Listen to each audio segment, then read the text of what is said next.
কোন ব্যক্তি যদি ফরজ নামাজের পর আয়াতুল কুরসি পড়ে, লাম ইয়ামনাহু মিন দুখুলিল জান্নাহ ইল্লাল মাউত, মরবে আর জান্নাতে যাবে, এই দুই জান্নাত আর ওই ব্যক্তির মাঝে ব্যবধান হলো মৃত্যুবরণ করা, মারা যাওয়ার সাথে সাথে আল্লাহর জান্নাতের মেহমান। তাহলে আয়াতুল কুরসি পড়া এটা কখনো ছাড়বেন না। মা বোনরা যারা পারেন না দেখে দেখে আয়াতুল কুরসি পড়বেন, আপনারা যারা পারেন না দেখে দেখে আয়াতুল কুরসি পড়বেন। এরপরে যদি মুনাজাতের প্রয়োজন হয়, মুনাজাতে যদি কারো শরীক হইতে মন চায় হবেন, মন না চাইলে হবেন না।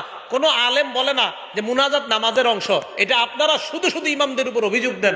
কয় কি যে ইমাম সাহেবরা বলে মুনাজাত নাকি নামাজের অংশ। না, মুনাজাত ইমাম সাহেব করে ওনার মন মতো, আপনার মন চাইলে ওনার সাথে শরীক হবেন, মন না চাইলে শরীক হবেন না। মনে রাখবেন নামাজ আলাদা ইবাদত, মুনাজাত আলাদা ইবাদত। মনে থাকবে, নামাজ বলেন নামাজ আলাদা ইবাদত, মুনাজাত আলাদা ইবাদত।